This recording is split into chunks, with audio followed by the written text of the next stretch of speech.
여러분 안녕하세요. 정희철 목사입니다. 저는 여전히 한국이고요. 한국에 와서도 뭐 지금 거의 한 4,000km 정도 운전하고 다니면서 집안일 보고 여러 일을 보고 또 제보 들어오면 제보 질문에 대한 응답하는 글 올리고 설교 준비해서 주일 설교 올리고 그리고 또 강의도 이렇게 올리고 한국에 와서 이렇게 분주하게 그리고 또 가장 중요한 거 저희 학교 숙제도 여기서 해서 보내고요. 이제 아직 안 보냈지만 곧 보낼 거고요. 정말 한국에 와서 저는 이번에는 외부 강의는 그렇게 많지 않았어요. 근데 이렇게 계속해서 제가 한국에서 나름대로 뭐 설교 준비하랴, 강의 준비하랴, 학교 뭐 숙제하랴 이렇게 또 살아보긴 처음입니다. 자, 오늘도 잠시 짬을 내어서 그 회심 준비론에 대해서 한번 살펴보도록 하겠습니다. 회심 준비론의 근본적인 문제 중에 하나가 무엇이냐 하면요. 그리스도의 복음이 이렇게 우리에게 주어지는 과정 속에서 어떤 특정한 상황의 역사적 단계가 있었습니다. 자, 예를 들면 대한민국이 지금 정부가 수립되어서 세계적인 선진국 반열에 올랐지 않습니까? 그런데 일제 36년이 있었고요. 일제 36년에서 해방되어서 건국하는 과정이 있었고 또 헌법을 만드는 재헌 과정이 있었고 그리고 그러면서 역사가 발전되어 왔습니다. 근데 적어도 그 건국준비위원회 이런 것은 우리의 역사 속에서 단회적인 그리고 특별한 기간이지 이후에 계속 반복되는 것이 절대로 아닙니다.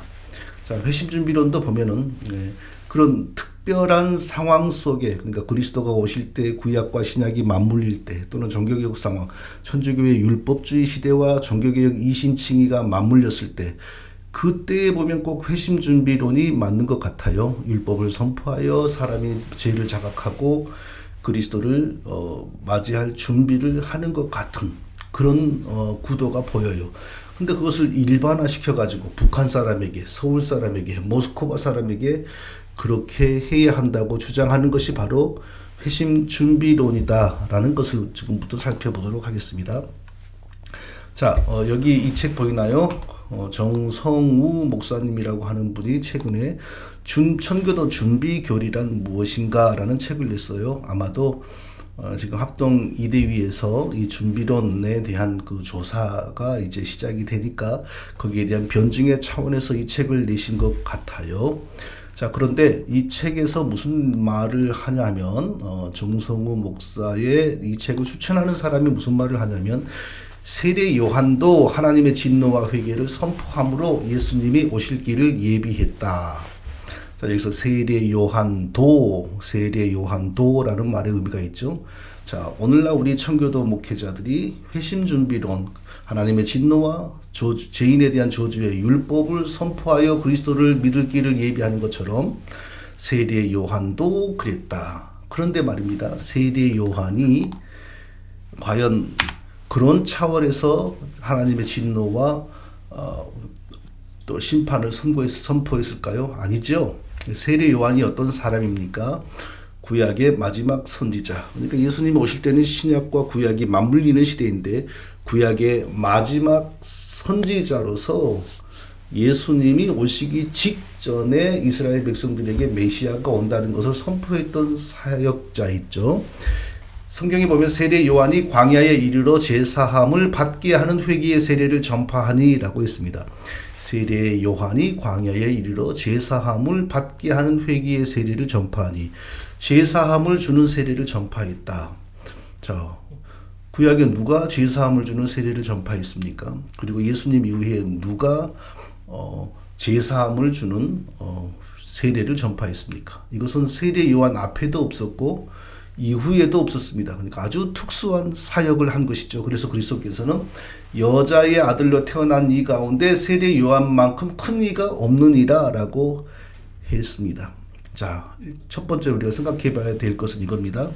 세례 요한은 과연 누구를 향하여 누구를 상대로 회개하라 하나님의 심판이 임박했다 이런 무서운 메시지를 촉구했습니까? 북한 사람입니까? 일본 사람들입니까? 아니 고대 이집트인들입니까? 아닙니다. 이스라엘 하나님 백성들에게 했습니다. 하나님 백성들이란 무엇입니까? 물론 이스라엘의 인구 100%가 구원받았다라고는 할 수 없으나 이스라엘은 일단 하나님의 백성으로 부르심을 받았고 하나님과의 언약을 체결한 사람들입니다. 무슨 언약입니까?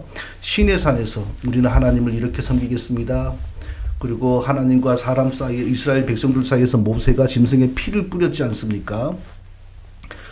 그 짐승의 피를 뿌린다는 의미는 이스라엘 백성들이 그것을 지키지 않으면 죽는다는 것이고, 또 이스라엘 백성들이 하나님 되기로 한 하나님이 그 이스라엘 백성들의 하나님 되기를 포기하면 하나님도 그렇게 죽은 짐승처럼 죽는다.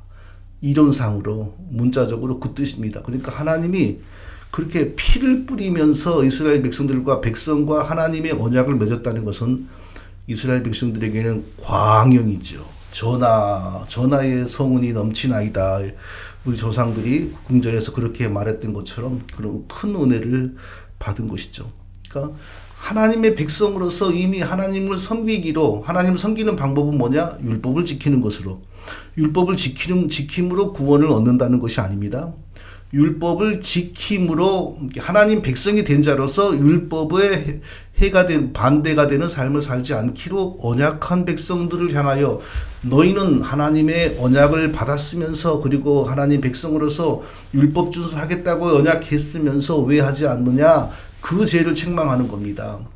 그리고 그 죄를 용서해주는 특이한 세례를 베푼 겁니다. 자, 세례 요한이 하나님의 진노와 심판을 선포했다고 해서 오늘날 한국의 불신자들에게 유교 속에서 살고 무신론 속에서 살고 무당 섬기면서 살았던 사람들에게 갑자기 하나님의 율법을 들이밀어요?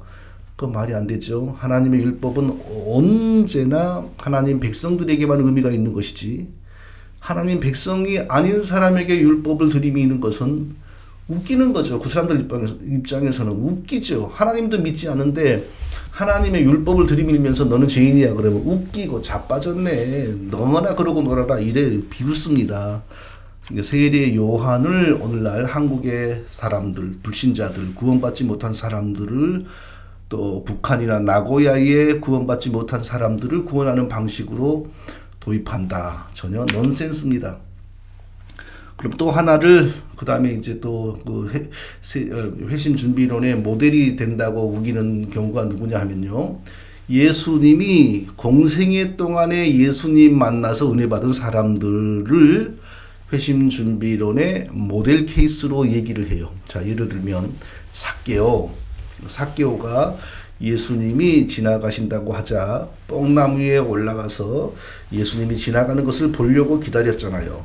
그게 바로 율법 가운데서 율법 준수하면서 그리스도를 맞이한 사람의 모습이다, 이렇게 주장을 하는데, 삭개오가 얼마나 율법을 잘 지키면서 거기까지 살아왔는지 모르겠습니다만은 그가 예수님을 맞이하기 위해서 율법을 지킨 것이 아니고 이스라엘 백성들로서, 구약의 이스라엘에 속한 백성으로서 당연히 구약 종교에 충실했던 거죠. 그러면서 마음은 갈급하고 구원에 대한 사모함은 있고, 그러니까 예수님에 대한 소문을 듣고 예수님이 자기 집 앞으로 지나간다고 하자 뽕나무 위에 올라가서 예수님 보려고 기다렸던 거죠. 예수님 삭개오에게 뽕나무 위에 올라가서 예수님을 맞이할 준비를 하게 하신 분은 예수 그리스도입니다. 예수님이 그 마음 안에 그런 역사를 일으킨 거죠. 그것을 어거지로 해석해가지고 율법을 준수하다가 그리스도를 발견하여 그리스도가 오신다고 하자 맞이하기 위해서 뽕나무로 올라갔다. 그런 것은 억지 해석입니다. 또 니고데모, 바리새인 중에 니고데모라고 하는 사람이 있으니 유대인의 관원이라. 그가 밤에 예수께 와서 가로되 라삐여. 자, 바리새인 중에, 그러니까 바리새인은 그 시대의 주류죠. 주류 유대인들, 꼴통 유대인들이죠. 니고데모라고 하는 높은 사람이에요. 유대 공의회의 높은 사람. 그가 낮에 오면은 사람들에게 들통나서 공경에 처하니까 밤에 아무도 몰래 예수님에게 왔어요. 자, 왜 왔겠어요? 자, 근본적으로 그리스도가 그에게 구원을 주시기 위하여, 구원의 진리를 주시기 위하여 그 마음의 역사를 일으켜서 부르신 것이죠. 그런데 그렇게 생각하면 간단해요. 단지 그가 이스라엘 사람으로서 율법 준수 사회에서 그 율법 준수에 충실한 삶을 살고 있을 때 도저히 그것으로는 영적인 기갈이 해소되지 않으므로 그가 그리스도를 찾고 싶은 마음이 일어났고 그 모든 것은 다 예수님이 그를 부르신 거죠. 자기 백성이니까. 그런데 그것을 딱 회심준비론 구도에 맞춰서 이렇게 율법을 지키다가 자기 죄를 깨닫고 그리고 그리스도를 발견하여 나왔다. 이렇게 주장하면 억지라는 겁니다. 억지. 그냥 이스라엘의 율법 준수 사회와 종교 속에 사는 니고데모가 그리스도의 은혜를 입어 구원받기 위하여 그리스도가 부르셨다. 그 마음에 그리스도에 대한 갈급함을 주셨다.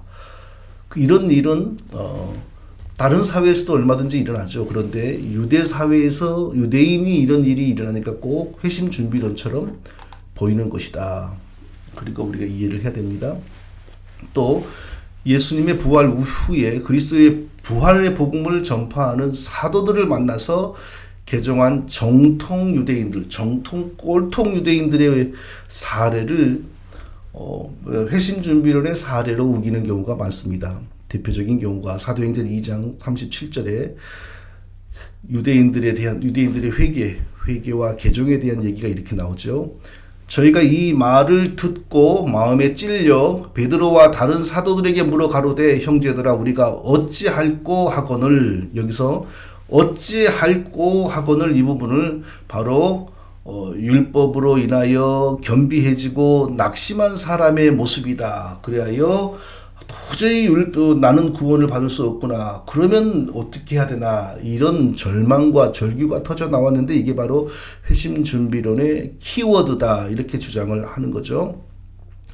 그 뜻이 아니죠. 그렇게 해석할 일이 아니죠. 이들도 역시 이들 대다수가 지금 이 유대인 디아스포라에서 살다가 유월절 지키려고 예루살렘에 찾아온 아주 열심히 충만한 유대인들이잖아요.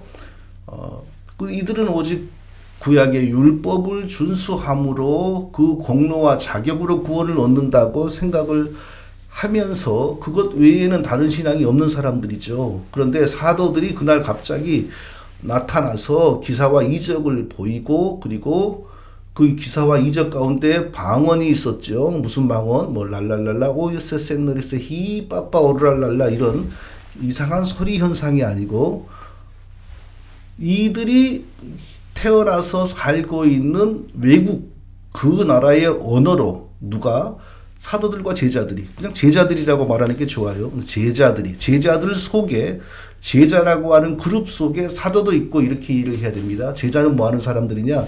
신약 초기 성경에 나오는 제자들은 뭐 하는 사람들이냐? 지상에 하나님의 교회를 세우기 위하여 하나님의 신적 능력을 선포하는 기관이었다. 그러니까 그들을 통하여 기사와 이적이 일어나지 않습니까? 특별계시 그리스도가 구원자라는 특별계시를 선포하는 기사와 이적이 일어났어요. 그 제자들이 오늘날 있느냐? 없어요. 오늘날에는 그런 제자가 일어날 수가 없어요. 신구약 66권 그리고 교회 설립 이후 그런 제자가 없어요.